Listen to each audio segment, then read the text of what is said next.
Energias ativar! Em forma de Regiana Miranda! Em forma de Helenice Prim! Lição 101. A vontade de Deus para mim é felicidade perfeita. Hoje continuaremos com o tema da felicidade. Essa é uma ideia-chave na compreensão do que significa salvação. Tu ainda acreditas que a salvação pede sofrimento como penitência pelos teus pecados.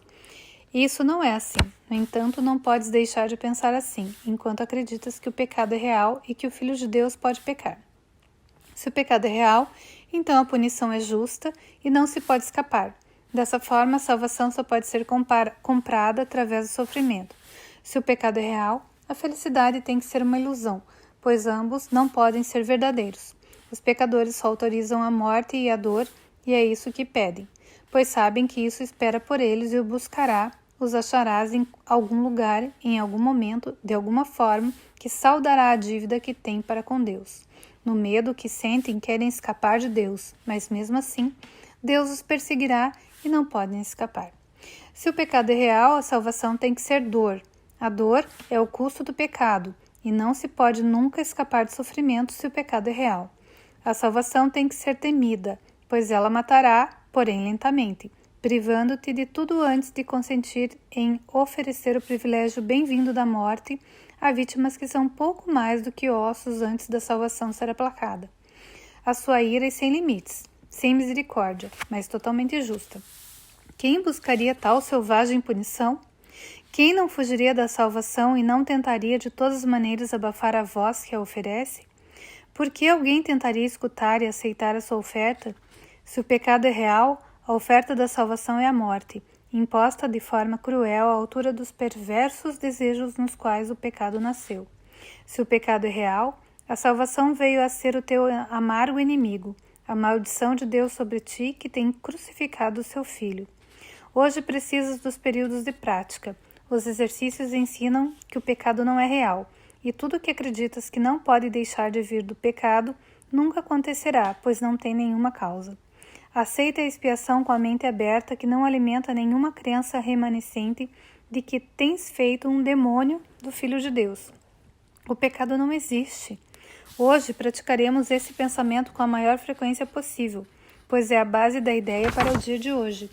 A vontade de Deus para ti é a felicidade perfeita, porque o pecado não existe e o sofrimento não tem causa. A alegria é justa, e a dor é apenas o sinal de que tens te compreendido equivocadamente. Não tenhas medo da vontade de Deus, mas volta-te para ela, confiante de que ela te libertará de todas as consequências que o pecado forjou na tua imaginação febril. Dizes, a vontade de Deus para mim é a felicidade perfeita. O pecado não existe, ele não tem consequências. É assim que deves iniciar os teus períodos de prática e em seguida tentar achar mais uma vez a alegria que esses pensamentos introduzirão na tua mente. Dá esses 5 minutos com o contentamento a fim de remover a pesada carga que depositaste sobre ti mesmo com a crença insana de que o pecado é real. Hoje escapa da loucura. Estás na estrada da liberdade e agora a ideia de hoje te dá asas para que avances com maior velocidade e com esperanças de ires ainda mais rápido em direção à meta da paz que te espera. Não existe nenhum pecado. Lembra-te disso hoje e dizes a ti mesmo sempre que puderes. A vontade de Deus para mim é a felicidade perfeita.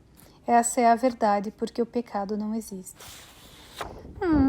Isso quer dizer que a gente que se condena, né? Deus Exato. só quer te dar felicidade. Saia disso, tire esse pensamento. Livre-se. Não se critique. Não se autoflagele. É que a gente foi criado assim, né? Tipo, tudo tem que ter consequência. Tudo tem que ter consequência, né?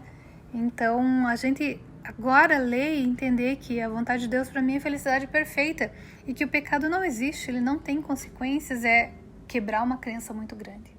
É quebrar. E o que eu vejo assim, essa criação, como que eu posso não me condenar se eu tô condenando os outros, né? Então, Porque eu e você somos um. A felicidade perfeita é realmente quando eu sou feliz plenamente e daí assim, ninguém mais é condenado e todo mundo é feliz na Porque perfeição. somos um.